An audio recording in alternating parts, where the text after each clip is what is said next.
Good morning, children. Today we are going to start a new topic of your maths book, and that topic is geometry. Now we will be discussing some terms which are mentioned in this lesson. So the very first term which is discussed here in your book is line. Now what is a line? Something which has no ends. Something which has no ends. It does not have any end, right?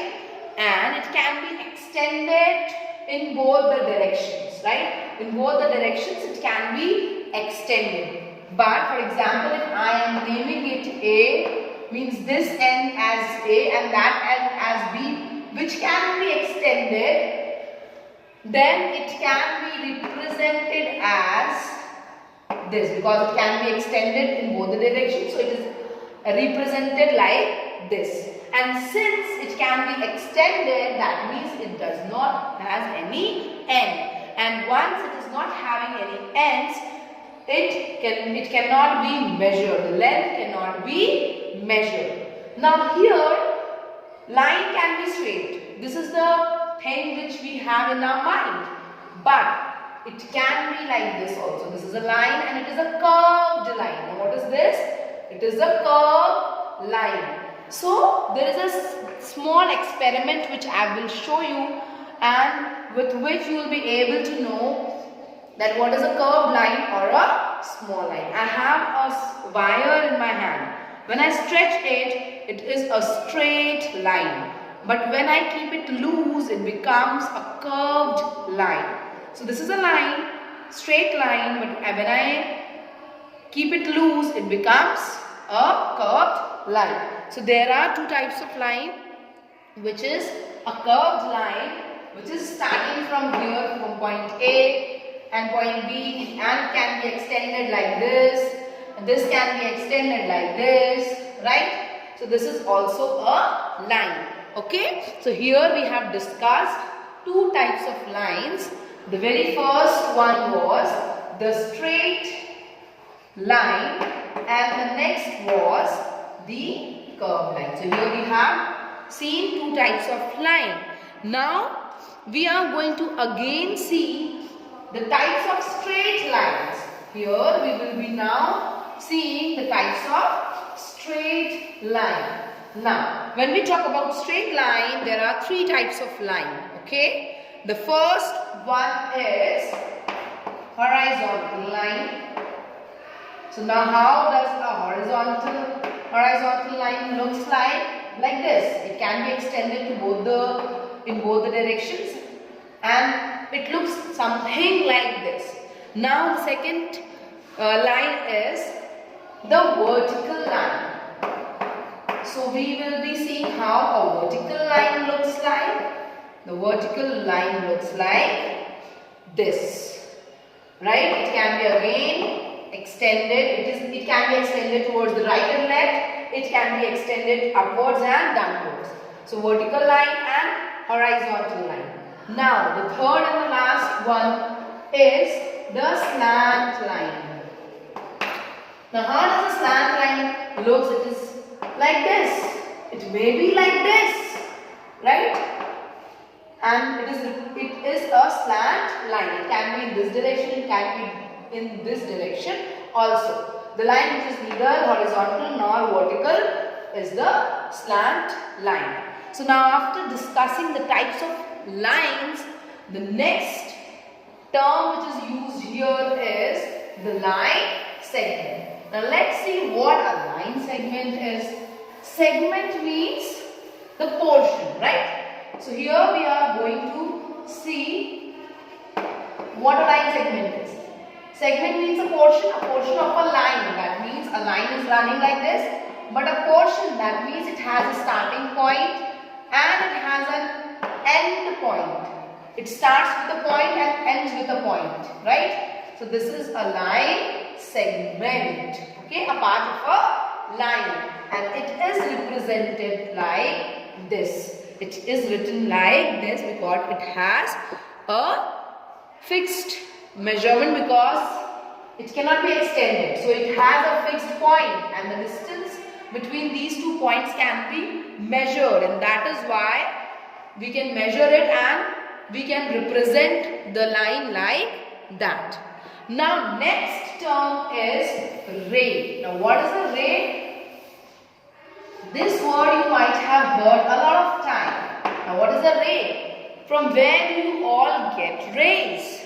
Yes, exactly. There are sun rays.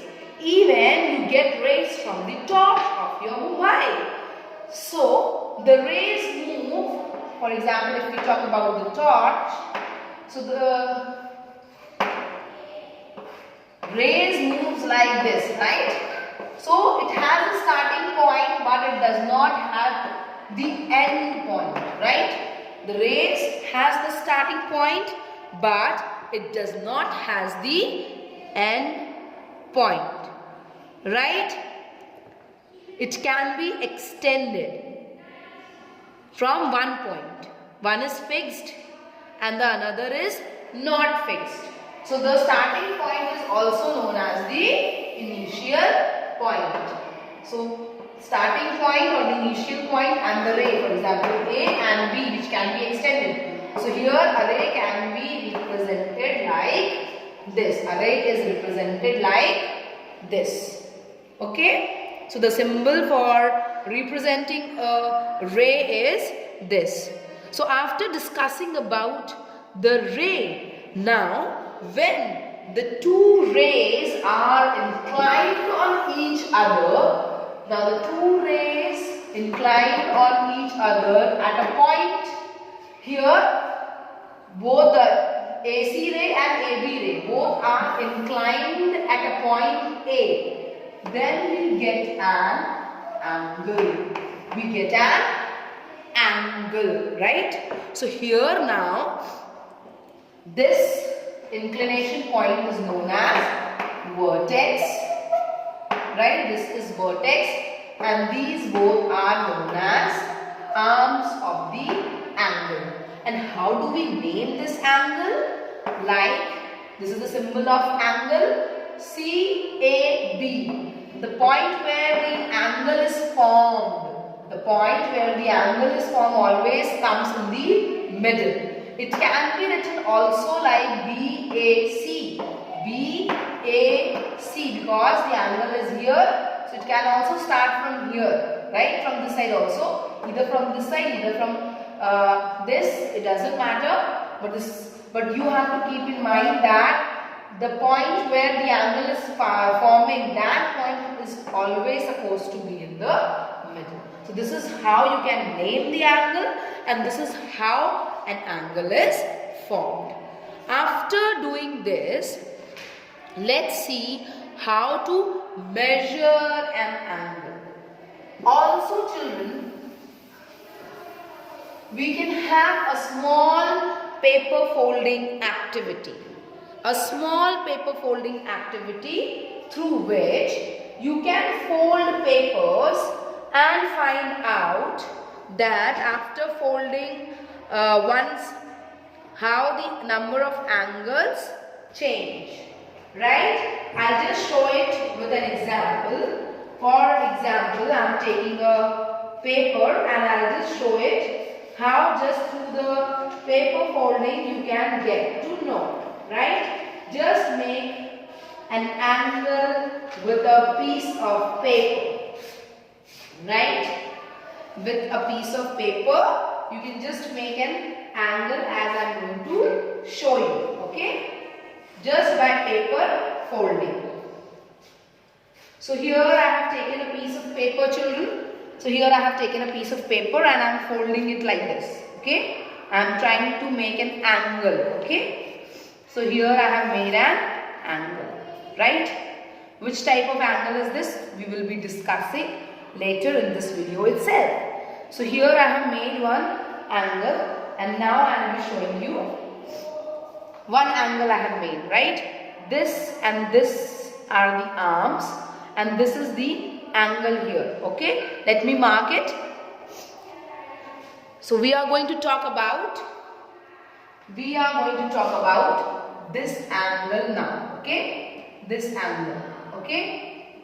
And now after folding this, one angle, I have just folded it once. Now how many angles did we get? Folding is there. This is the folding. So now we have got two angles. Now again if I am going to fold it. So now how many angles I will be getting? Just see. I will be opening it again.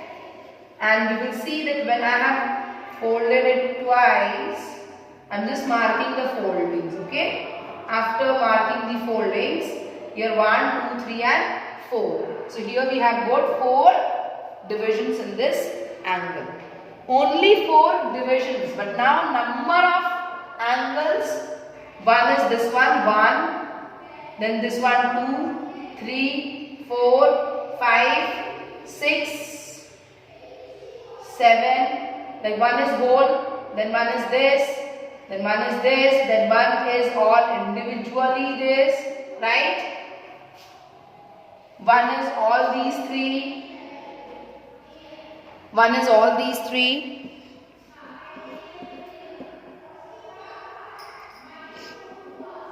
And one is all these 3. So like this we can get to tell how many angles we are getting while folding it. Okay? If we talk about this angle, right? Just folding it by once. Here I am folding it once, right? And one line we have got. How many angles we have got? One is the bigger one, then 1 and 2, the smaller ones. Total 3 angles.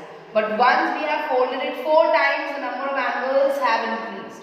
So here from this you can make out how many angles you can find out by folding. This is a small activity which you can do. And now we will talk about how to make an angle. Children, we usually start from measuring from the right side. Okay, we usually start from the right side, but some or the other way we can do it from the left side also. Okay, so first we need to make a straight line whenever we are going to make an angle. For example, maybe 60 degree. I'll just make many angles so that it is very much clear to you how to draw the angle. So this is, I think you all know what is this. This is a ruler. Okay. Now next we are going to take the protractor and I'll be telling you how to use it. This pointer should be at the starting point. And this line should be on the line from which we are going to start marking the angle. Children, earlier we used to have a complete protractor to find out the angle and the direction while we are on ship. Earlier it was used, but nowadays as the technology has enhanced and now we are not using that complete protractor, we are only using this protractor. Okay. Now for example, I am going to make angle 60 degree. So I am going to start here 0. Alright. Make sure wherever the line is, you are going to start 0. There are 2 numbers, 0 and 180, but wherever the line starts, we are going to start it with 0 always. So 0, 10, 20, 30, 40, 50, 60. So here we are going to make a point. Now after making a point, we have got 2 points. Children, here we have got 2 points. The first point was the starting point of the line, and the next we have marked the 60 degree. Now we will be making the inclination like this, and we will join these 2 points, and hence we will get an angle. We can name it A, B, C, and here we can write that angle ABC is equal to 60 degrees. So this is how we are going to make an angle. Okay, depending upon the measurement, the angle is divided into several types. Okay, children, we will be now discussing the types of angles here. Okay, the very first one is the right angle. Okay, the very first one is the right angle here. First I have told you how to measure. Now I am going to tell you the types. The very first one is the right angle.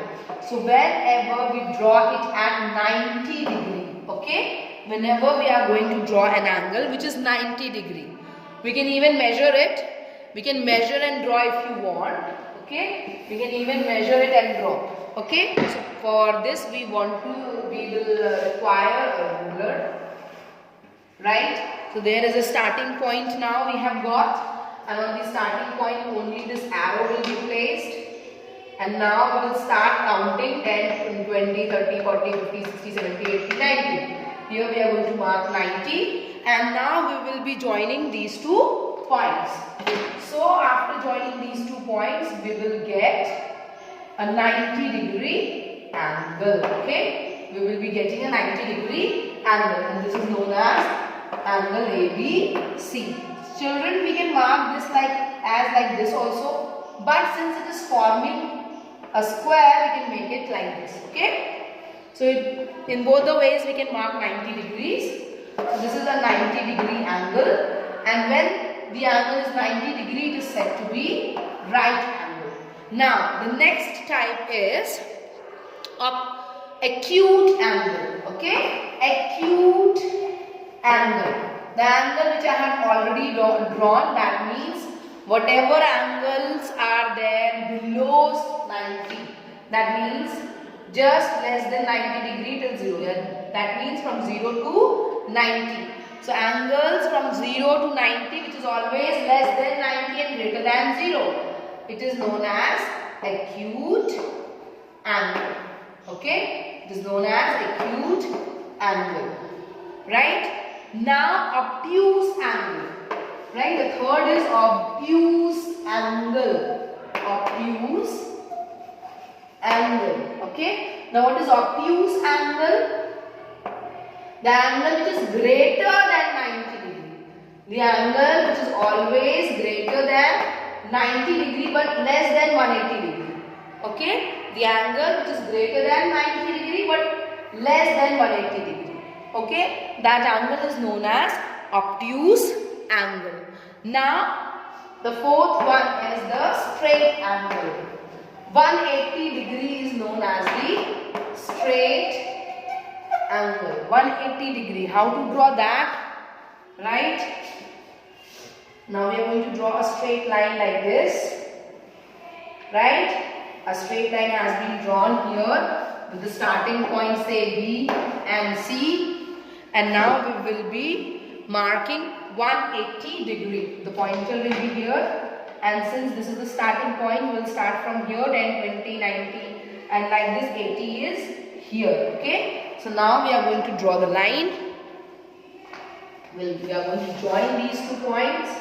Right. And after joining these 2 points, we have got an angle like this which is 180 degree. And since it is forming a straight line, we call it a straight angle.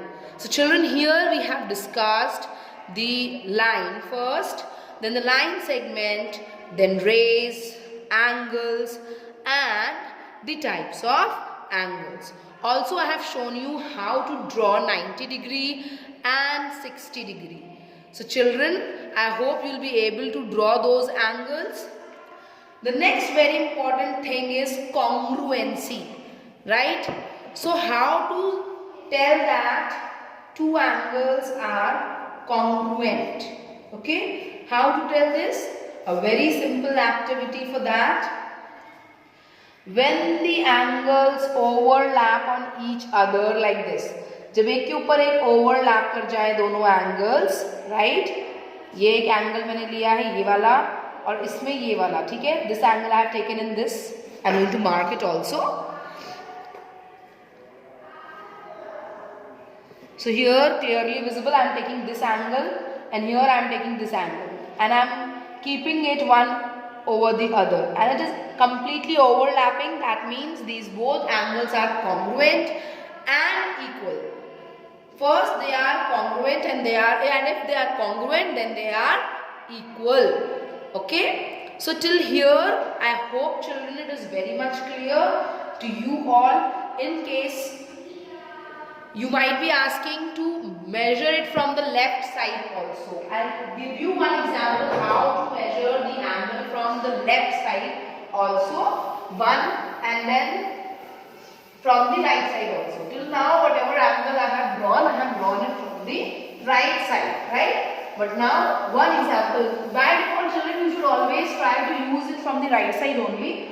But sometimes in the book also few examples are given from the left side. So there is no need to get confused. Now I am going to make an angle 120. Okay. Two angles I am going to make. That is why I am taking two bases for me. Okay. So here, but here I am going to take this as the starting vertex, and here I am going to take this as the vertex. Okay. Here I am going to take this as a vertex, and here this. So I am going to make an angle 120. So I am going to place my pointer at the vertex, and then I am going to count from the line 1, 10, 20, 30, 40, 50, 60, 70, 80, 90, 110, 120. Okay, like this. And then I will join. This is the way which I have already discussed. This is the way in which I have already showed you how to draw the angle. This is the way which we follow usually. But when we start from the right side. So now I am going to measure. Again I am going to keep my pointer at the vertex. So whichever vertex you choose, you have to keep your pointer on that. And since the baseline is here, so we have to start the numbers from this side. And 10, 20, 30, 40, 50, 60, 70, 80, 90, 100, 110, 120. So now we will be drawing this angle from here. Okay. Like this. So now this is 120 degrees. Here both the angles A, B and C, they are 120 degrees. Both are equal and hence both are congruent. Okay, both are equal and hence both are congruent. So these were the few topics of this lesson which we have discussed. The rest of the topics also we will discuss very soon in the next video. So keep in touch and wait for the next video to get uploaded for the further topics to be discussed. I hope children this much was very much clear to you and you'll enjoy it. Two very important things before I end. One is that you have to find out the angles in nature. Okay? How you will find? Now you will be finding two examples of each types. For example, children, with hands I can show you. This is 0 degree. Okay? Then it will start like this, moving like this. It will start, and this is acute angle because from 0 till 90 it is acute angle. So I am starting from here and it is slowly moving like this. And once it reaches here, it is 90 degree. Okay? And then again when it moves more than 90 degree, it is an obtuse angle. And this is a straight angle. The vertex is this point, right? This is a straight angle. So like this, you find several angles in the nature. Even you can make angles with your fingers. See, this is an acute angle, less than 90. This is 90. Now this is more than 90, right? This is straight angle. In nature also through clock, right? The hands of the clock are moving continuously. You can find out angles and the types of angles from there. Even in nature, from branches of the tree, you can find out whether that angle is acute or obtuse or right angle. So you have to identify the types of angle, two examples each in nature. Click picture or draw it and paste in your notebook and tell that which type of angle it is. And the second activity which I would request you to do is making a kaleidoscope. That video I have already sent to you all. You can make a kaleidoscope using 3 rulers and taping it with a black tape. You can make it, and I am going to attach the pictures of my students, those who have already made it, and enjoy the reflection, enjoy the reflection of the things which you have put. You can use natural things also, peas and other things to make it, and after making it you will love it. Inclining the scales at a certain angle and viewing the images. So children, with this you please enjoy and learn. Okay, thank you and have a good day, children.